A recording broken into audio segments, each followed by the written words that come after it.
Dhe sinqerisht më vjen keq që sot do dal këtu para jush flas për ndrimin e jetës së bashortit tim, të një babai të mrekullueshëm, të një artisti të mrekullueshëm me shumë virtyte, të një artisti shumë modest, të një njeriu që mua si Silvie më ka kompletuar, më ka mbështetur, më ka respektuar dhe më ka dashur dhe mbi gjitha më ka falur një djalë si drita.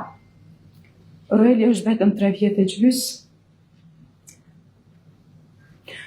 Dhe ai ende nuk e kupton se nuk e ka babain e tij dhe unë nuk e di si do rritet me këtë që dhe nuk e di kush do ta tregoj.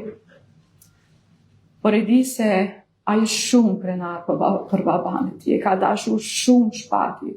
Është përkushtuar deri në frymën e fundit që Roeli të jetë me gjitha të mira, të rritet me gjitha virtytet. Roeli do jetë shumë krenar dhe sidomos do jetë krenar bashkë kur të shoh se sa prej jush e keni dashur Shpatin, sinqerisht ashtu siç duhesh dhe të duhet Shpatit. Unë kam thënë shpesh dhe Shpatit, Shpat, ti je shumë i mirë për këtë jetë. Je shumë i sinqert për të botën tonë mizore.